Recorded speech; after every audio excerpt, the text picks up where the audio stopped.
हाय दोस्तों, so welcome back to my channel and fresh new episode. हमने कल रात को थोड़ा शिफ्टिंग वगैरह किया, कुछ ब्लॉग नहीं कर पाए क्योंकि पहली चीज़ तो ये कि बारिश थी, फ़ोन मेरे हाथ में नहीं हो सकता।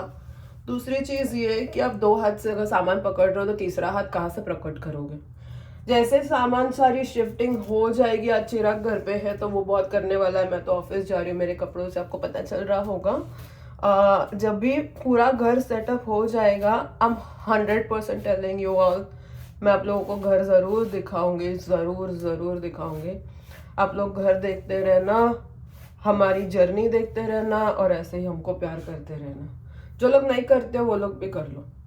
तो आज नॉर्मल डे है, 11 बजे की ऑफिस है। आई होप कि मैं थोड़ा जल्दी आ सकूं क्योंकि चिराग है ना, बाकी की चीज़ें लेके जाने वाला है। थोड़ा बहुत फर्नीचर हम कल के लिए रख रहे हैं, लेकिन मुझे आज पूरा किचन शिफ्ट करना है। तो किचन की चीज़ें इतनी होती है ना दोस्तों, स्पेशली मेरे जैसे लोग जो खाना बनाते हैं एवरीडे। हमारे पास बर्तन होते हैं, बहुत सारे सामग्रियाँ होते हैं, बहुत सारा क्या कहते हैं उसको, मसाले, 50 तरह के दालें होते हैं। तो वो सब शिफ्ट करना है आज। आप लोग देखते रहिए मैं क्या करती हूँ सारे दिन में। तो दोस्तों निकल चुकी हूँ मैं ऑफिस जाने के लिए एंड आई होप आज बारिश ना हो। एक तो ऑफिस जाके आने के बाद जितना मेरे को टाइम मिल रहा है उतने टाइम के अंदर मुझे शिफ्टिंग करनी पड़ रही है, और उसमें अगर बारिश हो रहा है ना, it's becoming a huge problem. I hope बारिश ना हो तो चीज़ें थोड़ी सही रहेगी आज के लिए। दोस्तों मैं बस में बैठ गई हूँ, पता नहीं कितने घंटे लगने वाले हैं मेरे को। सर ऐसा पकड़ा हुआ है, बट अभी भी मेरा काम बाकी है।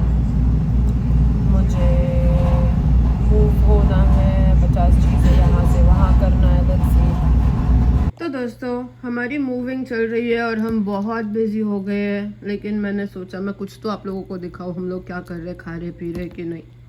तो बेसिकली आज हमारा वेजिटेरियन डे है क्योंकि हमने आजकल ट्यूसडेज और सैटरडेज को संकट मोचन का वेजिटेरियन डे करना स्टार्ट किया। और थोड़ा भी टाइम नहीं है कि मैं खाना बनाऊं। कल मैंने बनाया था, मैंने जल्दी से आलू की सब्ज़ी और रोटी बना ली थी, और आज मैंने सिर्फ रोटी बनाया घर पे।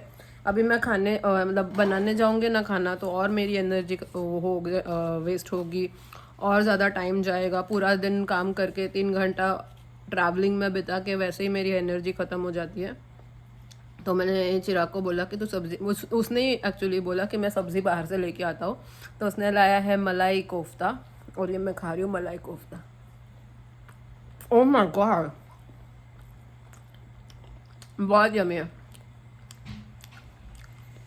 बहुत ज़्यादा यमी फूड है। Chirag, you have to have it, it's very very yummy, बहुत ही यमी है। मैं चिराग का भी रिएक्शन देती हूँ। तो मलाई कोफ्ता, रोटी और यहाँ चिराग, अरे भी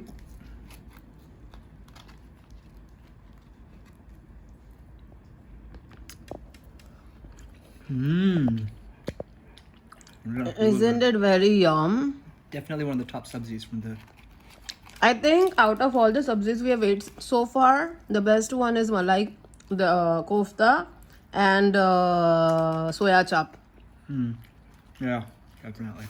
बहुत ज़्यादा यमी है, मतलब मिर्ची के अलावा खाना कैसे जमेगा। तो ये जो इंडियन स्टोर है ना हमारे सामने, वो ग्रोसरी स्टोर है, लेकिन उनका खुद का किचन भी है। और वो लोग हर रोज़ है ना 6 सब्जी बनाते हैं, मतलब 6 सब्जी इंक्लूडिंग दाल वगैरह सब कुछ।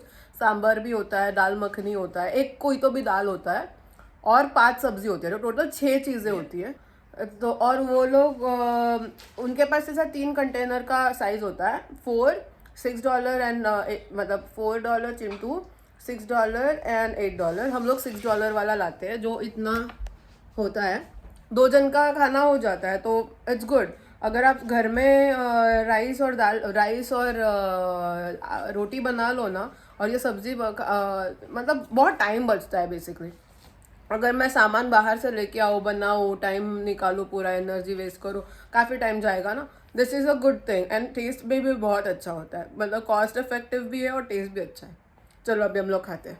अभी हम लोगों ने बहुत सारा मूविंग किया और अभी बज रहे हैं 11:15। तो लिटरली मेरा लाइफ अभी ऐसा चल रहा है कि सुबह उठो, चाय पियो, रेडी हो जाओ, ऑफिस जाओ और घर पे आने के बाद खाना बनाओ या खाना खाओ, जो भी है खाना खाओ। तो 100% आज मुझे बनाना नहीं था बिकॉज चिराग ने मेरे लिए ऑलरेडी मतलब हमारे लिए खाना लाया हुआ था जो हम लोगों ने दिखाया आपको। वो तो मतलब चिराग का best decision of the world था, क्योंकि अगर मुझे बनाना पड़ता तो पता नहीं मेरे में बाद में कोई एनर्जी, क्योंकि आजकल क्या हो रहा है ना, जब से हमारा रेस्टोरेंट ओपन हुआ है आज सबसे मतलब ये वाला हफ्ता सबसे ज़्यादा बिजी जा रहा है। Can you imagine that? और उसमें मैं जाती हूँ, रेस्टोरेंट खुलता है तभी, और मैं निकलती हूँ, रेस्टोरेंट बंद होता है तभी। तो हालत मेरी इतनी ख़राब हो रही है लिटरली, मैं आप लोगों को क्या बताऊँ, इट्स अ नाइटमेयर। मैं 5 बजे से वेट कर रही होती हूँ कि टाइम 7:30 कब बजेगा, मैं कब निकलूँगी और कब घर आऊँगी। और उस दौरान मेरे पैर के 12 बज चुके होते हैं। घर पे आके ऐसा भी नहीं है कि आराम मिलने वाला है, फिर होता है हमारा 3-4 बार नीचे ऊपर करना विद हैवी वज़न। ऐसा भी नहीं कि हाथ खाली है, हैवी वज़न और चीज़ें हम शिफ्ट कर रहे हैं। काफ़ी कुछ सामान चला गया है, किचन की चीज़ें मैं बोल सकती हूँ आपको 80 to 90% चली गई है, बहुत ही कम चीज़ें बची है, वो मैं कल लेके जाऊंगी। It is crazy crazy crazy crazy जो हालत हमारी फ़िलहाल हो रही है। कल बाकी का भी सामान मतलब लिटरली ना, कल मैं सब कुछ लेके जाना चाहती हूँ सो दैट मंडे को मैं सिर्फ पैकिंग करूँ, क्योंकि ट्यूसडे को मेरी इंडिया की फ़्लाइट है। एक और चीज़ आप लोगों को बता दूँ तो मेरी मॉम को नहीं पता है कि मैं जा रही हूँ। मैंने उनको सरप्राइज़ देने के लिए रखा है और मैं देखना चाहती हूँ कि वो सरप्राइज़ होती है तो उनकी क्या मतलब, वो रोएंगी क्या करेंगी, वो मुझे कैप्चर करना है। She has no idea. आज भी मुझे पूछ रही थी कब आ सकती है तू, फरवरी में आएगी क्या, कब पॉसिबल है। उनको नहीं पता कि 3 दिन में मैं निकल रही हूँ यहाँ से, क्योंकि उनको कोई आइडिया ही नहीं है। It's going to be nice. बहुत जब वो पूछती है तो लिटरली मेरा दिल धड़कने लगता है कि मैं उनको बता नहीं रही हूँ, because I really want to surprise her. And I think ये उनकी लाइफ का सबसे बड़ा सरप्राइज होने वाला है। ऐसा सरप्राइज उनकी लाइफ में हुआ नहीं होगा कभी कि मैं सडनली उनको जा रही हूँ देखने। आई होप मज़ा आए, लेट्स सी क्या होता है, कुछ आइडिया नहीं है मुझे, बट नेवरदलेस ज़्यादा दिन के लिए मैं नहीं जा रही हूँ। मैं निकल रही हूँ यहाँ से 6 तारीख को, मैं वहाँ पे पहुँचूँगी 8 को, और फिर मैं वहाँ से निकलती हूँ 19 को। तो लिटरली मेरे पास 11 दिन है उधर। 11 दिन के लिए मैं लाख रुपए खर्च करके जा रही हूँ। बट अगर मैं इससे ज़्यादा की उम्मीद करूँ तो होगा ही नहीं। तो समटाइम्स ना, something is better than nothing. अगर आप ज़्यादा की उम्मीद करो और बैठे रहो तो वो होता ही नहीं है। इसके लिए अगर छोटा सा टाइम भी मिलता है तो I just wanted to go, क्योंकि मैं 2024 में गई थी, मतलब 2021 में मैं जो यहाँ आई, उसके बाद सिर्फ मैं एक बार गई 2021 में, और फिर मैं 24 में, और उसके बाद सीधा अभी 2026 को जा रही हूँ। 2025 मेरा जाना हुआ ही नहीं, क्योंकि इतनी उथल पुथल में लाइफ था हमारा। एलए आए, फिर यहाँ पे हम अपने आप को सेटल करना था, इतनी सारी चीज़ें चल रही थी। आप लोगों को पता ही है 2025 हमारे लिए नाइटमेयर से कम नहीं रहा है। बहुत ही मतलब कुछ अच्छी चीज़ें हुई है बट बहुत बुरी चीज़ें हुए हैं, बहुत सारे झटके मिले हैं। आई थिंक हमारे लाइफ का अगर एक काला धब्बा बोलना चाहो तो 2025 is going to be one काला धब्बा इन आवर लाइफ, विच मुझे नहीं चाहिए कि कोई भी ये साल में जो जो चीज़ें हुई है खराब, वो चीज़ें तो कभी नहीं हो लाइफ में। एक्सीडेंट का होना एंड बहुत सारी चीज़ें यार, मतलब इतनी सारी सडन फाइनेंशियल लॉसेस आई है ना हमको, कि उसके लिए ना हम प्रिपेयर्ड थे ना हमको, मतलब अभी भी दिल चुभता है, मतलब दर्द होता है सोच के कि क्या हो गया। वर्ल्ड टूर करके आ सकते थे हम, हमारा सपना है जापान टूर का, पैसा नहीं है। हमारे जो पैसे सडन खर्च हुए हैं ना, एक जापान का ट्रिप मेरा और चिराग का आराम से बन जाता था, इतना वाला खर्चा हुआ है, इतने झटके लगे हैं।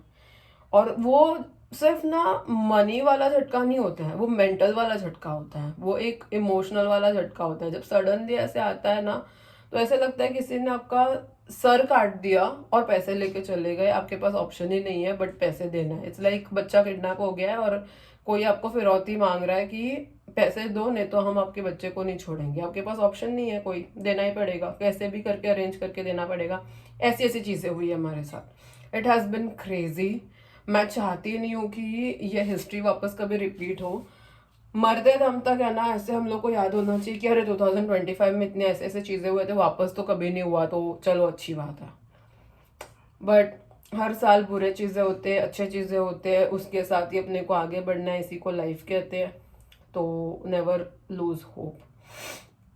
अभी कल मॉर्निंग में मैं जब उठती हूँ ना, मेरे में एनर्जी नहीं बस होती है कोई चीज़ करने की। नहीं तो मेरे को सोफ़ा का एटलीस्ट कल सुबह ना मैं चाहती हूँ कि सोफ़ा और थोड़े मेरे ब्लेजर्स वगैरह है वो मैं लेके चली जाऊँ। उतना अगर हो जाए ना तो बाकी थोड़ा बहुत चिराग कर लेगा तो काइंडा सारी चीज़ें ना चले जाएंगी। फिर थोड़ा सब्जी वब्जी है, थोड़ी थोड़ी चीज़ें हैं, वो मैं लेके चली जाऊँगी। वो मुझे इतना टेंशन नहीं है। बट मेजर जो चीज़ें हैं ना, वो मैं चाहती हूँ कि कल चली जाए। मैं मंडे पे कुछ नहीं रखना चाहती क्योंकि Monday is my last night यहाँ पे बिफोर गोइंग टू इंडिया। तो मेरे को पैकिंग करनी होगी, तो वो पैकिंग मंडे को हो जाए, क्योंकि ट्यूसडे को मेरा आफ्टरनून में फ्लाइट है। यूजुअली हमेशा फ्लाइट्स रात को होती है, बट मेरी फ्लाइट आफ्टरनून की है, 3-3:30 बजे की। 3:30 बजे की फ्लाइट है। इसका मतलब ये है कि 12 बजे मेरे को पहुंचना है। 12 बजे मेरे को पहुंचना है, मतलब एक तो मंडे मतलब वीकडे है, तो मेरे को जल्दी निकलना भी पड़ेगा क्योंकि ट्रैफिक अटक सकता है। और हमारे घर से एलएक्स एयरपोर्ट बहुत ज़्यादा पास में नहीं है, तो मैं बोलती हूँ अराउंड 10 बजे के करीब मेरे को निकलना पड़ेगा। अब मैं 10 बजे के करीब निकलूँ तो मैं सुबह के लिए क्या ही रखूँ ना, कुछ है ही नहीं मेरे हाथ में, टाइम ही नहीं है कुछ करने का। अब मंडे को मुझे वो जो पासपोर्ट फॉर्म भरना पड़ता है, वो जो सारी चीज़ें करनी पड़ती है, वेब चेक इन वगैरह, वो सब करना पड़ेगा। तो मैं मूव इन का कोई भी काम मंडे रात के लिए नहीं रखना चाहती। मंडे को मेरे को छुट्टी होती तो कितना अच्छा होता, लेकिन नहीं, इन लोगों ने मेरे को मंडे को काम पे रखा है। मंडे ट्यूसडे मेरा फिक्स्ड ऑफ होता है, बट ये वाले मंडे को जब मेरे को सबसे ज़्यादा छुट्टी की ज़रूरत है तो मुझे थोड़ा आराम मिले, वो मंडे को मेरे को इन्होंने जॉब पे रखा है। क्या बताऊं मैं, नसीब की बात होती है ना, जब आपका नसीब खराब चल रहा होता है ना, एवरीथिंग इज अगेंस्ट यू। अभी एलए में, कैलिफोर्निया में फायर क्यों लगता है? क्योंकि बारिश नहीं होती। अभी हमको मूव होना है ना, एवरीडे बारिश हो रही है। हम बारिश में, बाल मेरे तो गीले हैं, बारिश में चीजें ले लेके जा रहे हैं, हर जगह पानी भरा हुआ है। वजन चीजें हाथ में उठा के लेके जा रहे हैं, नीचे दिखता नहीं है, डर लगता है कि चिराग कहीं गिर ना जाए, मैं कहीं गिर ना जाऊं। गिरूंगी तो भाई हॉस्पिटल लेके जाने का भी अभी मेरे पास ताकत नहीं है। हाँ, बहुत डिफिकल्ट टाइम चल रहा है भाई, बहुत डिफिकल्ट। आई जस्ट होप ये एक बार मूव हो जाए ना हम, तो पूरी लाइफ हमारी बदल जाए, सारी चीजें हमारी सही हो जाए और मजा आ जाए। इसी के साथ आज मिलते हैं हम, कल मिलते हैं एक नए दिन के साथ, नए ब्लॉग में। ये ब्लॉग मैं खत्म करती हूँ, आगे मिलेंगे हम कल। आप सब आपका ख्याल रखना एंड टाटा बाय बाय।